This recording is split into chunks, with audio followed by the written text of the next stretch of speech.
이제 우리 다 같이 일어나셔서 인제 찬양하시고 2월 마지막 주 주일날 예배는 하나님께 올려드리겠습니다.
여호와여, 나의 종말과 연한이 언제까지인지 알게 하사 내가 나의 연약함을 알게 하소서.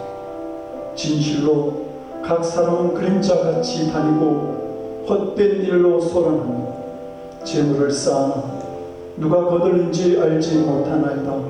주여, 이제 내가 무엇을 바라리? 나의 소망은 주께 있나이다. 신앙 고백하시겠습니다. 전능하사 천지를 만드신 하나님 아버지를 내가 믿사오며 그의 아들 주 예수 그리스도를 믿사오니 이는 성령을 태하사 동정녀 마리아에게 나시고 본디오 빌라도에게 권한해서 십자가에 못 박혀 죽으시고 장상 7살 만에 죽은 자 가운데서 다시 살아나시며 하늘에 오르사 전능하신 하나님 높이 앉아 계시다가 저로서 산자와 죽은 자를 심판하러 오시리라. 성령을 믿사오며 거룩한 공예와 성도가 서로 교통하는 것과 죄를 사여 주시는 것과 몸이 다시 사는 것과 영원히 사는 것을 믿사옵나이다. 아멘. 그 자리에 앉아주시기 바랍니다.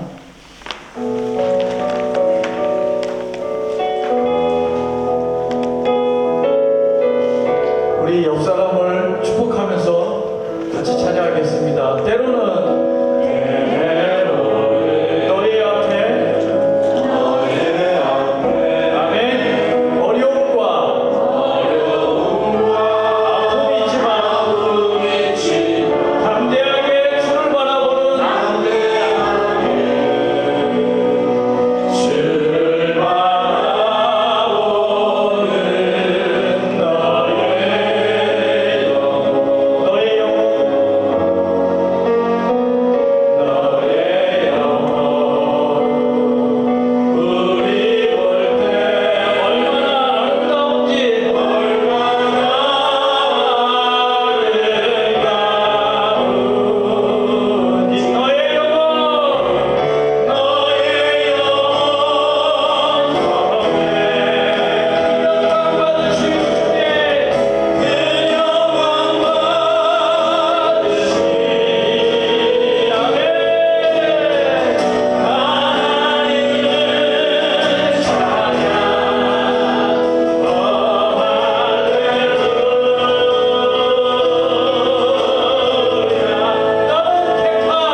우리 이 시간 기도할 때 주님을 닮아가기 원합니다. 주님이 나를 만지셨고 만드셨고 이제 만져가시고 선하게 빚어가시는 주님, 그런 우리가 너무 사랑스러워서 때로는 우리 안에 어려움과 아픔이 있을 줄 알지만 너는 내가 택한 족속이요 왕같은 제사장이며 거룩한 나라의 소유된 백성이라고 주님 말씀하고 계십니다. 우리는 그런 사람입니다. 우리 모르는 그런 존재입니다. 나의 자존감이 무너질 때, 나의 죄가 나의 자존감을 무너뜨릴 때, 베드로처럼 옳지 않는 고백을 할 때, 그럴 때도 성령께서는 우리를 만지시고 힘이 없을 때 우리 손을 잡아주시며 이렇게 세우시는 주님, 그 주님이 우리의 제사장 되시며 거룩한 나라의 왕이십니다. 나는 그분 앞에서 무릎을 조아리고 이제 기도합니다. 주님, 나 같은 사람도 주님의 사랑을 받을 자격이 없는지 늘 궁금하지만 오늘 주님이 말씀하십니다. 내가 너를 사랑한다. 그래서 너를 택하였다고 말씀하십니다. 너를 통하여서 왕같은 나라가 건설되기를 원한다고 말씀하십니다. 주님, 그 거룩한 나라를 만드는 백성되게 소망이 오니 주님, 나를, 연약한 나를 사용하시고 부족한 이 교회를 사용하시고 허물 많은 우리를 주목하시며 사랑의 눈으로 바라보시는 주님의 귀 기울이며 나아가기 원합니다. 우리 시간 함께 기도하겠습니다. 고맙고 감사한 주님, 연약한 자들만 모아놓으신 주님, 허물 많은 우리만 모아놓으신 주님, 자랑할 것 하나 없는 우리를 모아놓으시고 우리의 예배를 받으시기 원하시는 주님, 이 시간 우리의 마음을 받으시고 우리의 부족한 고백을 받으시고 죄 많은 우리의 허물을 받으시고 고쳐주시옵소서. 새롭게 회복시켜 주시옵소서. 하나님 나라의 거룩한 백성으로 다시 만드시옵소서. 이 교회를 그런 교회 되게 하시고 연약한 우리 모두를 모으셨사오니 하나님 세상에 자랑할 것 없는 이 교회 위에 하나님 거대한 하나님의 놀라운 베드로의 고백이 있는 방석이 되게 하셔서 하나님 세상 가운데 하나님의 나라가 임하는 것을 보여줄 수 있게 하나님 이곳에 임하여 주시옵소서. 여전히 우리 가운데 계시는 주님, 여전히 그 사랑을 우리 안에 나눠주시는 주님, 그 고백 위에 하나님 거룩한 예배가 임하게 하셔서 우리의 입술로 주님을 고백하게 하여 주시옵소서.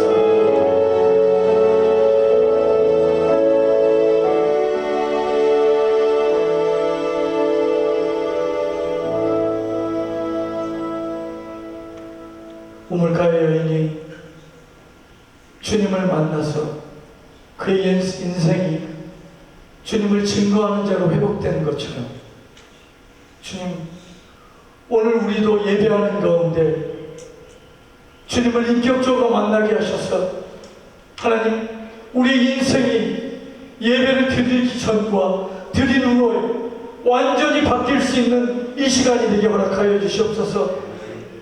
우리가 고백한 것처럼 허물 많고 연약하고 자랑할 것 없는 우리들을 모으셔서 늘 부른 교회 성도로 삼으시고 예수님의 제자로 만드셨습니다. 주님, 우리를 주님 이 시간 만나주시고 우리의 허물을 고쳐주시고 말할 수 없는 우리 안에 있는 탄식들을 주님 찬양으로 바꿔주셔서 하나님, 이 교회 위에 하나님의 놀라운 영광이 임할 수 있도록 저희를 사용하여 주시옵소서. 제자들에게 주님 제일 먼저 오셔서 그들의 마음을 살피시고 형편을 살피시는 것처럼 주님, 우리 가운데 오셔서 오늘 우리를 먼저 살피셨던 주님, 이 시간 우리가 기도를 고백했을 때 주님 우리 모두에게 낙오됨 없이 만져주시고 회복시키시고 이 예배를 통해서 살아계신 주님을 만날 수 있게 하여 주시옵소서. 먼저 주님 말씀 가운데 기름 부음이 넘치게 하여 주시옵소서.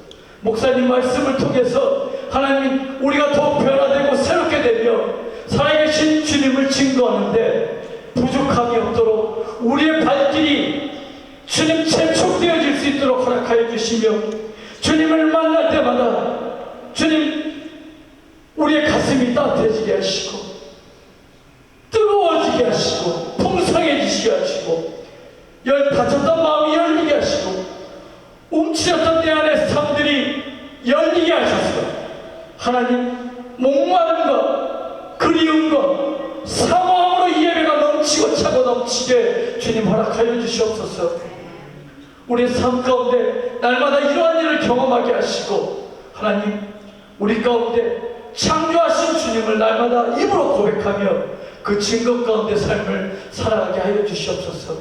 이 예배를 통해서 하나님 우리에게 하나님의 살아계심이 온전히 증거되게 하시고 또 이 예배를 통해서 하나님 알 수 없었던 하나님의 미래가 펼쳐지게 하시고 또 세상 가운데 끝에서 주님을 증거하는 선교사님들에게까지 우리의 마음과 기도가 증거되고 전달되어지게 주님 허락하여 주시옵소서.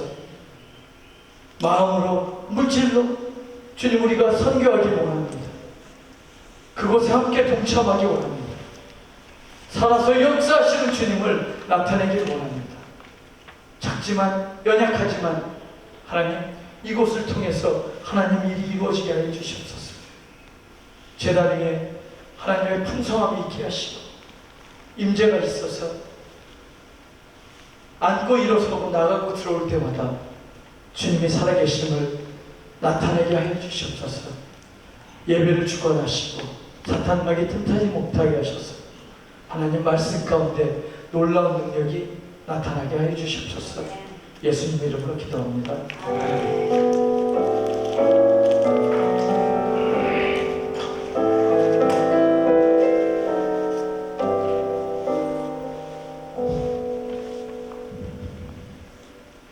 오늘 우리에게 주시는 하나님 말씀은 마태복음 25장 1절에서 13절까지의 말씀입니다.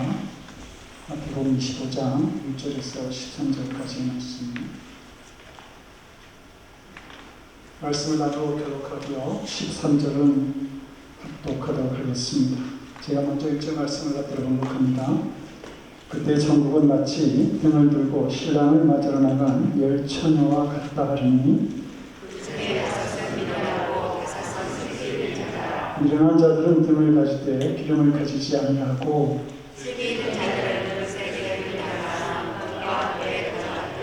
신랑이 더디 오므로 다 졸며 잘세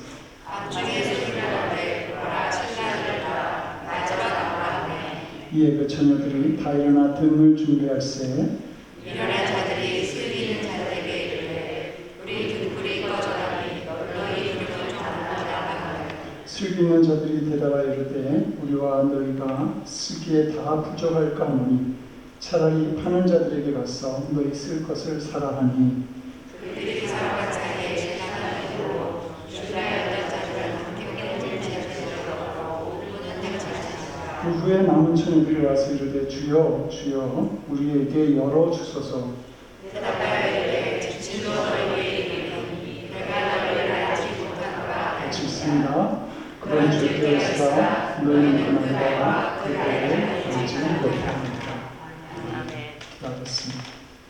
하나님 부족한 저희들에게 온전한 말씀을 주시고 성령님의 은혜를 통해서 깨닫게 하시니 감사를 드립니다. 이제 말씀을 들으려고 합니다.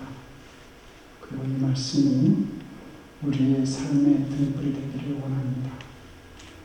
깨닫는 지혜를 이 시간도 저희들에게 허락하시고 결단하는 시간 될 수 있도록 주님 도와주시옵소서. 예수님의 이름으로 기도드립니다. 아멘.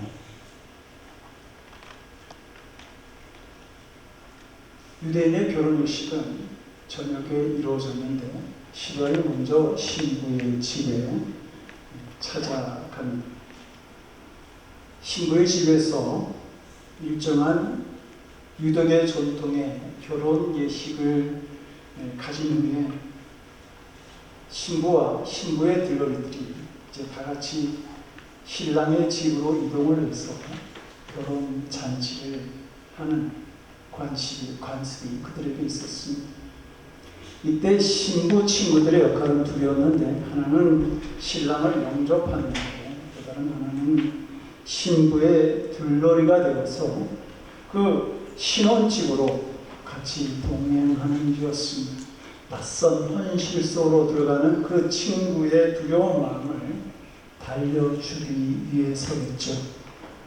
일반적으로 결혼식의 주인공은 신랑과 신부인데 오늘 본문에 나오는 비유에서는 들러리인 이 신부 친구들의 역할을 주목하고 있습니다. 등잔을 준비하고 거기에 소용되는 기름을 준비하는 것은 그 신부 친구들의 의무였습니다. 신부의 들러리가 된다는 것, 그것은 그들에게도 좀 설레는 일이었을 것입니다. 예수님은 신부의 친구들을 두 부류로 나누어 이야기합니다. 미련한 처녀들과 슬기로운 처녀들이죠. 두 부류의 친구들 모두 등잔과 기름을 준비했습니다. 그런데 슬기로운 다섯 처녀들은 기름을 넉넉하게 준비했고 미련한 다섯 처녀들은 기름을 충분히 준비하지 못했습니다. 평소의 경험에 비추어 보아서 한 이 정도면 될 거야 라고 그들은 생각했던 것이죠. 하지만 예기치 못한 일이 발생합니다. 처저녁에 올 줄 알았던 신랑이 오지 않았던 겁니다. 자신들이 예상했던 시간보다 더 늦게 자신들이 예상했던 시간들이 빗나갔던 것이죠. 그래서 그 본문은 얘기하기를 신랑이 도둑으로 다 졸며 잘세. 신랑이 늦게 오니까 기다림에 지쳤던 이 신부의 들러리들이 다 졸음을 못 이겨서 깜빡 잠이 든 것입니다. 그런데 갑자기 한밤중에 외치는 소리가 들려옵니다. 보아라, 신랑이다. 나와서 맞이하여라. 아주 급박하고 돌발적인 외침이었습니다. 이 소리에 처녀들이 다 일어납니다. 이것은 우리에게 찾아오실 주님의 시간이 우리가 전혀 예상할 수 없는 시간에 찾아오신다는 사실을 알려주고 있습니다. 우리가 생각한 것보다 더 이른 시간에 찾아오실 수도 있고 더 늦은 시간에 찾아오실 수도 있다는 말입니다. 근데 오늘 본문을 보면 처녀들이 기대했던 시간보다 더 늦은 시간에 주님께서 오셨다고 말씀합니다. 이것 역시 하나님의 계획입니다. 마태복음 13장에는 알곡과 가라지의 비유가 있던데 그 가라지를 뽑으려고 했던 종들이 주인에게 말하죠. 이 가라지를 뽑아야 되지 않겠냐고 그렇게 종들이 얘기하자 주인은 말합니다. 가만두어라. 가라지를 뽑다가 곡식까지 뽑을까 염려하노라. 둘 다 추술 때까지 함께 자라게 두어라. 알곡과 가라지를 가려내기 위해서 더디 오실 수도 있다라고 하는 말입니다. 참 신자와 거짓 신자를 가려내기 위해서 분별하기 위해서 우리 주님이 늦게 오실 수 있는 겁니다. 아니면 사도 베드로가 그 베드로후서 3장 9절에서 주의 약속은 어떤 이에 더디다고 생각하는 것 같이 더딘 것이 아니라 오직 너희를 대하여 오래 참사, 아무도 멸망치 않고 다 회개하기에 이르기를 원하시느니라. 이렇게 말한 것처럼 다 회개해서 구원받기를 원하심으로 늦게 우리에게 찾아오실 수 있습니다. 이 갑작스러운 외침에 친구들이 한급히 일어나서 각기 자기의 등불을 손질합니다. 그리고 슬기 있는 자들은 그릇에 기름을 담아서 등과 함께 가지고 가죠. 그러나 기름을 충분히 준비하지 못한 미련한 5 처녀들은 신랑이 왔는데 정작 자신들의 등불이 꺼져가고 있음을 알아차리고 당황하기 시작합니다. 그들은 신랑만 기다렸지 정작 신랑의 잔치를 밝혀줄 기름을 준비하지 못했던 것입니다. 여러분, 우리가 이 세상을 살아가면서 우리에게 가장 큰 준비는 무엇일까요? 그것은 우리 예수님을 언젠가 다시 만나게 될 우리 예수님을 맞이할 준비를 하는 것입니다. 이것보다 우리가 살아가면서 해야 할 더 큰 일은 없습니다. 우리 인생의 가장 큰 과제는 바로 내가 주님 앞에 서는 날, 내 삶을 결산하는 날, 회개하는 그 시간에 초점을 맞추는 것입니다. 성도 여러분 어떻습니까? 우리는 이상하게도 뭔가 자꾸 미루는 습관이 있지 않습니까? 급한 일이 닥쳐야만 준비하느라고 바쁘게 움직이는 것을 봅니다. 학교 다닐 때 방학 중에 내는 숙제 중에 일기 숙제가 있습니다. 그런데 방학이 다 끝나고 개학이 다가오면 그때 비로소 밀린 일기를 쓴다고 분주하죠. 그래서 온갖 창작을 다 동원해서 소설을 막 써가면서 분주하게 소설을 쓰고 일기를 쓰지만 한계에 부딪혀서 결국 그 일기 숙제를 끝내지 못할 때가 있습니다. 이것이 기름을 준비하지 못한 미련한 처녀들의 모습입니다. 러시아의 문호 도스토옙스키는 28살 때에 형장에 서본 경험이 있습니다. 그가 사형 선고를 받았기 때문이죠. 영하 50도씨나 되는 그런 추운 겨울날 그는 형장으로 끌려갑니다. 형장은 기둥이 세워져 있었는데 한 기둥에 3사람씩 묶여져 있었고 그는 3번째 기둥에 그 3사람이 묶인 것 중에 가운데 그가 묶이게 됩니다. 사형 집행 예정 시간을 생각하면서 시계를 보았더니 자신이 이 땅에 살아있을 수 있는 시간이 딱 5분 남아 있었습니다.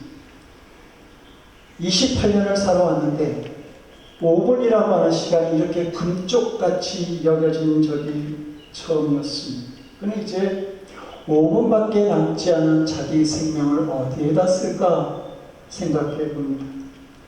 형장에 끌려온 아는 사람들에게 마지막 작별 인사를 하는데 2분. 오늘까지 살아온 생활과 생각을 정리하는데 2분. 그리고 마지막 남은 1분은 오늘까지 발을 붙이고 살았던 땅, 눈으로 볼 수 있는 자연을 한번 둘러보고 음미하는 데 쓰기로 그렇게 결정합니다. 이렇게 생각하면서 눈물 보인 눈으로 옆에 묶여있는 그 2 사람에게 작별 인사를 하고 남은 가족을 잠깐 생각하고 나니까 그냥 이분이 훌쩍 지나가 버렸습니다. 이제 자신을 생각해 보는데 문득 3분 후에는 내가 어디로 갈 것인가 라고 하는 생각이 나면서 눈앞이 깜깜해지고 아찔해지는 경험을 하게 됩니다. 28년이라는 세월을 한순간 아껴 쓰지 못한 것이 후회가 되었습니다. 이제 내가 다시 한 번만 살 수 있다면 매 순간순간을 정말 가볍게 쓰련만 하는 그런 생각이 절실했지만 그것은 돌이킬 수 없는 뉘우침일 뿐이었습니다. 그러자 탄환을 총에 장전하는 그런 소리가 철거덕 났고 그와 동시에 견딜 수 없는 죽음의 공포가 밀려옵니다. 그런데 바로 그 순간 장례가 더들썩하더니 흰 손수건을 흔들면서 한 병사가 달려오고 있었습니다. 황제의 특별 사면령을 들고 온 것입니다. 도스토옙스키는 그곳에서 풀려나와서 시베리아 유영 생활을 하게 되는데 그때 그는 많은 생각을 합니다. 그러면서 그는 마지막 5분의 그 시간을 절실하게 생각했던 그때를 생각하면서 시간을 금쪽같이 소중하게 아끼면서 살아갑니다. 그리고 그는 세상을 떠나며 어디로 갈 것인가라고 하는 그 문제에 대해서 한순간도 내리에서 떨쳐본 적이 없는 삶을 살아갔다고 고백하죠.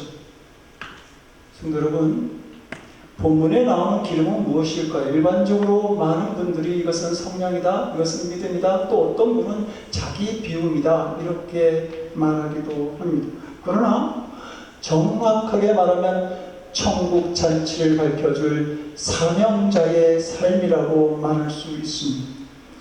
예수님은 7장 21절에서 이렇게 말씀하시죠.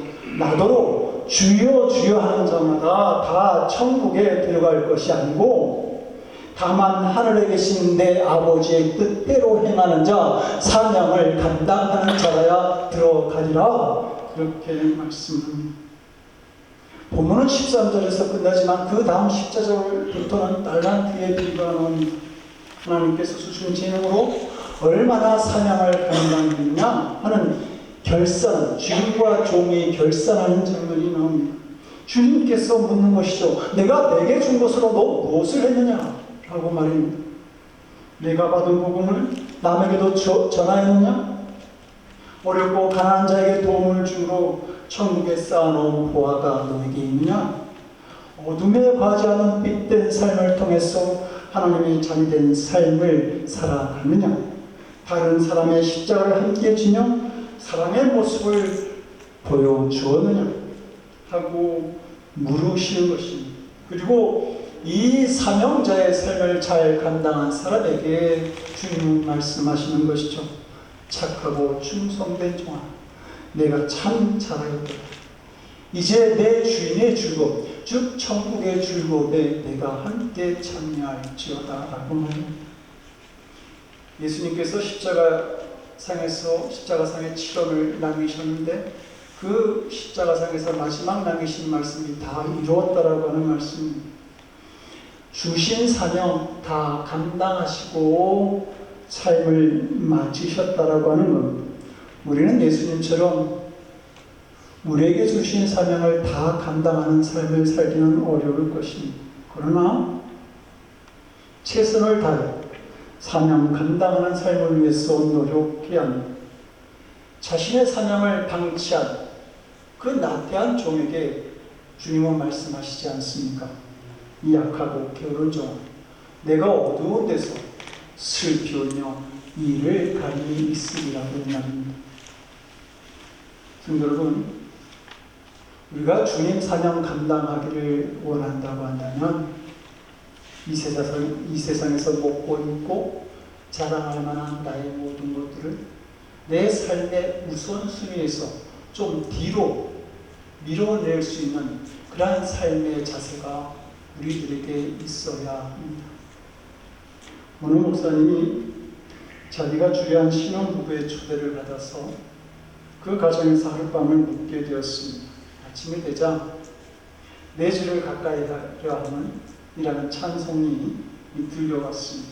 결혼한 신부의 목소리였던 것이죠. 목사님은 이 신혼부부의 아침 일과가 이렇게 찬송으로 시작되다니 참으로 복된 일이다라고 생각했습니다. 그래서 목사님은 아침 식사를 하면서 그 찬송이 너무 아름답다고 칭찬을 합니다. 그런데 이 신부의 대답이 걸작입니다. 목사님, 그 찬송은 제가 계란을 삶을 때 부르는 찬송입니다. 3절까지 부르면 계란이 연하게 삶아지고 4절까지 부르면 계란이 좀 딱딱하게 삶아집니다. 근데 제가 목사님을 보실 때 목사님은 연한 것을 좋아하실 것 같아서 제가 3절까지만 불렀습니다. 성도는 우리의 신앙생활이 이런 모습은 아닙니까? 신앙생활이 자기 만족, 자기 위로, 자기 유익을 구하기 위한 그러한 목적으로 신앙생활을 하는 사람들이 있다는 것이죠. 헌신이나 주님의 사명을 감당하는 일에는 관심이 별로 없는 겁니다. 미련한 처녀들이 신랑이 오고서야 다급하게 그의 친구들에게 기름을 좀 나누어 달라고 그렇게 부탁을 합니다. 그러자 친구들은 그렇게 하면 우리에게나 너에게나 다 똑같이 기름이 부족할 터이니 그렇게 할 수 없고 차라리 기름을 파는 사람에게 가서 그 기름을 사서 쓰라고 이렇게 이야기를 하죠. 이 매정한 거절이 우리를 힘들게 부족하다고 하는 사실이 돈독했던 우정을 갈라놓고 깨뜨리는 것 같기 때문입니다. 그러나 기름을 나누어주면 결국 신랑 집으로 가는 도중에 등불이 꺼지게 될 터이고 결혼식의 즐거움은 사라질 수 있습니다. 어쩌면 그것은 다른 사람에게는 이들의 결혼 생활을 망치는 불길한 징조로 여겨질 수도 있을 것입니다. 그러니까 기름은 나눠줄 수 있는 것이 아니었고 미련한 처녀들이 기름을 준비하기에는 이미 늦었던 것이죠. 그래서 10절은 이렇게 말합니다. 저희가 살아간 동안에 신랑이 오므로 예비하였던 자들은 혼인잔치에 들어가고 문은 닫힌지라. 혼인잔치의 문은 기름을 예비하였던 자, 슬기로운 처녀들이 혼인잔치에 들어가자 그 문은 닫혔습니다. 천국의 문은 기름을 준비하지 못한 자들에게는 언제나 닫혀 있는 것이죠. 그러므로 성도 여러분, 우리는 주님을 찾을 수 있을 때 찾아야 합니다. 기회가 주어질 때에 준비할 수 있어야 합니다. 결정적인 순간이 오면 문은 다시 열리지 않기 때문이죠. 하나님께서 노아에게 방주를 지으라고 하셨을 때 노아는 120년 동안이나 방주를 지었습니다. 그 당시에는 홍수가 없었으므로 사람들은 물로 세상의 심판을 받게 된다라고 하는 사실을 그 말을 고지 들으려 하지 않았습니다. 드디어 방주가 완성되어지고 노아와 그의 아내 또 세 아들과 그의 며느리 그리고 선택되어진 짐승들이 방주 안으로 들어갑니다. 그러자 하나님께서 방주의 문을 닫으셨고 곧 40일 동안의 비가 쏟아지면서 사람들을 비롯해서 코로 숨 쉴 수 있는 모든 생물들이 다 죽게 됩니다. 120년이라고 하는 세월 동안 구원 얻을 기회를 주었는데 당시 사람들은 그 방주를 함께 지은 구원의 기회를 놓쳐버리고 말았던 것이죠. 붙들지 못했던 것입니다. 미련한 다섯 처녀와 같이 그런 성도들은 역시 이 세상 사는 동안에 예수님의 이름으로 사랑도 받고 평안도 누리고 또 문제 해결도 받았습니다. 예수님을 다시 만나기 전까지는 행복하고 잘 살았겠죠. 그러나 이 사람들은 죽은 후에 어떻게 되겠는가? 영원히 살아야 할 천국에서 내가 갈 길물이 있는가? 라고 하는 그 문제를 그들은 생각하지 못했습니다. 그러므로 그것을 준비하지 못한 것이죠. 혼인잔치에 참여하지 못한 처녀들이 문 밖에서 외칩니다. 주여 주여. 그러나 주님은 말씀은 내가 너희를 알지 못하나 어쩌면 도무지 알지 못하나가 이렇게 말씀하셨을 것입니다. 주님께 예면당한 이 처녀들에 대해서 예수님이 악한 자, 악인 이렇게 말씀하시지 않고 미련한 자라고 이렇게 말씀합니다. 이 미련하다라고 하는 헬라어 단어 모라스는 어리석다, 미련하다라고 하는 뜻 외에도 앞날을 내다보지 못하다라고 하는 뜻도 가지고 있습니다. 모래 위에 집을 지은 사람을 지칭하는 말도 모라스입니다. 태풍이 불고 홍수가 일어날 때를 준비하지 못하고 쉽고 편한 것만을 생각하는 그런 사람을 주님은 미련하다고 말씀하고 있는 것입니다.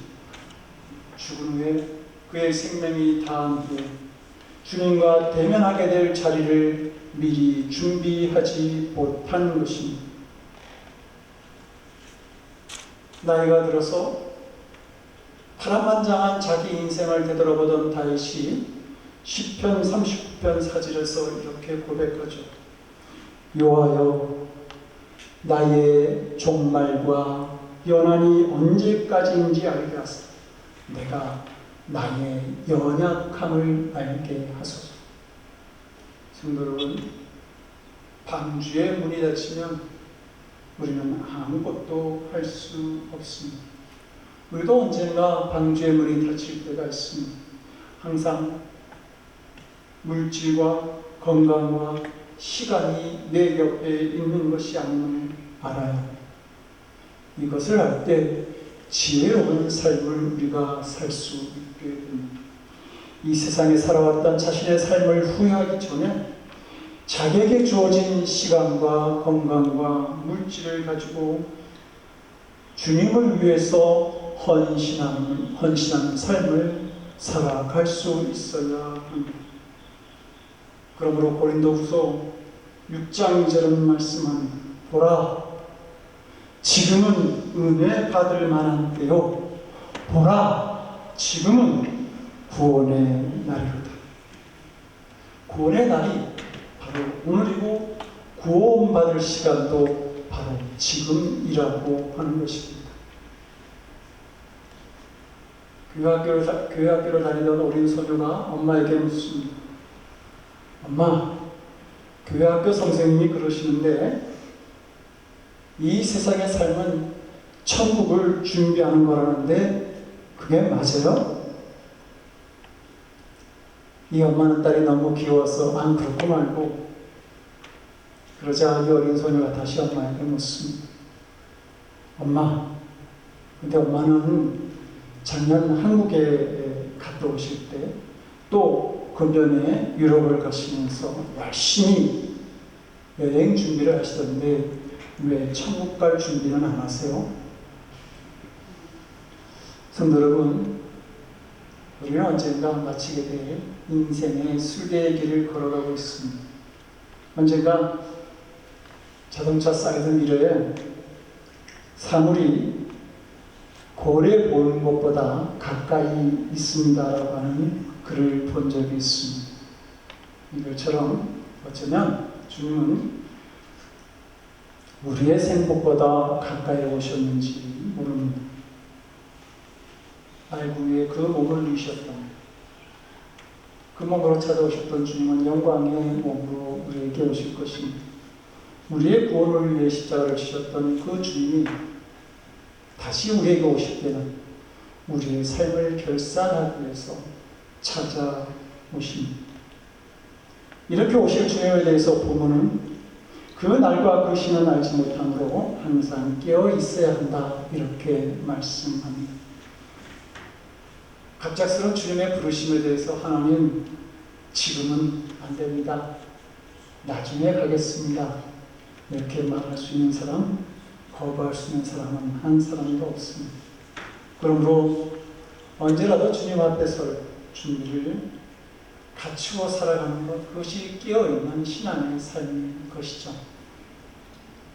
성도 여러분, 초대교회 성도를 서로 만나면 마라나타, 주여 어서 오시옵소서 라는 인사를 서로 하면서 고난과 핍박을 이겨냈습니다. 환난 가운데서도 사명을 감당하는 자신들이 주님 앞에 설 그때를 생각하면 큰 즐거움이 그들의 마음속에 넘쳐났기 때문입니다. 우리 모두도 다시 오실 예수 그리스도를 항상 고대하며 주신 사명 잘 감당할 수 있기를 바랍니다. 그래야 언제 주님을 다시 만나더라도 이 지혜로운 다섯 처녀처럼 기름을 준비해서 그 영광에 참여할 수 있기를 원합니다. 내가 진실로 속히 오리라 하시거늘, 내가 진실로 속히 오리라 하시거늘, 아멘. 주 예수여 오시옵소서. 이 아름다운 신앙 고백, 이 귀한 신앙의 고백이 우리의 모두의 고백이 되기를 주님의 이름으로 기도드립니다. 같이 기도하겠습니다. 우리에게 허락하셨던 구원을 완성하시기 위해 다시 오실 주님, 마라나타. 우리가 기쁨으로 주님을 환영하기를 원합니다.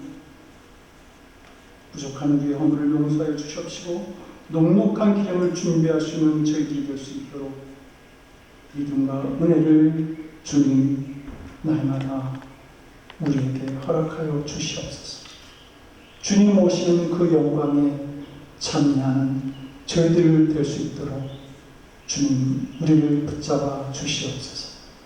감사드리옵고 우리 주 예수 그리스도를 만들어 간절히 기도드리옵나이다. 아멘. 찬송가 176장 다 같이 찬송하시고 마지막 절은 일어나서 찬양하시겠습니다.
모든 것이 감사할 뿐입니다. 우리에게 생명 주시고 이 세상을 살아갈 분명한 목적을 알게 하시는 믿음도 주시고 이 세상을 살아가는 데 필요한 건강과 사랑하는 사람들과 물질들을 허락하시는 하나님께 감사를 드립니다. 아버지 하나님, 복된 주를 맞이해서 하나님의 사랑하는 자들이 주의 존전에 모여 하나님께 영광 돌리고 이제 저들이 준비한 예물을 주님 앞에 드립니다. 아버지 하나님, 과거에 두 랩돈처럼 귀하게 여기시고 칭찬해 주시고 축복해 주시는 물질이 될 수 있도록 주님 함께하여 주시옵소서. 사랑하는 성도들이 주님의 영광을 위해서 살아가기를 원하거든 무엇 하나 부족함 없이 채우시는 하나님의 놀라운 은혜를 경험하는 귀한 삶으로 나가도록 도와주시옵소서. 이 물질이 쓰여지는 곳에서도 주님의 복음과 영광이 드러나기를 원하며 우리 주 예수 그리스도로 받도록 간절히 기도드리옵나이다. 아멘. 그새 앉아주시기 바랍니다. 간구 말씀 드리겠습니다. 오늘 점심후에 리더그룹 회의가 있습니다. 금주 김평기 기사 집사님 가정과 그 기업 빌려들을 위해서 기도해 주시고, 우리 김평기 집사님 아직 그 수술에 대한 완전히 회복이 되지 않았을 텐데 온전한 건강을 위해서 성도들에게 기도해 주시기 바랍니다. 미랄선교단에서 연락이 왔는데 어제 끝난 피에스타 잘 끝났다고 여러 가지 사진과 함께 소식을 주셨습니다. 예배를 마치면 그 카톡방에 그 자료들을 함께 올려서 기쁨을 나누겠습니다. 특별한 경고 없으시면 일어나셔서 주기도문 찬양하시고 축도를 마치겠습니다.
이제는 영광 중에 우리에게 다시 찾아오실 우리 주 예수 그리스도의 크신 은혜와 영원한 생명을 우리에게 허락하시는 아버지 하나님의 극진하시는 사랑하심과 주신 사명 잘 감당할 수 있는 넉넉한 은혜로 우리와 함께 하시는 성령의 감화감동 우리 안에 교통하시고 역사하시는 놀라우신 은총이 주신 사명 잘 감당함으로 다시 오실 주님 언제나 큰 기쁨으로 맞이하는 삶을 살아가기를 원하는 거룩한 성도들 머리 위에 함께 복음 사역을 위해 헌신하는 선교사님들을 위해 지금으로부터 영원토록 함께 없이 간절히 축원드려옵나이다.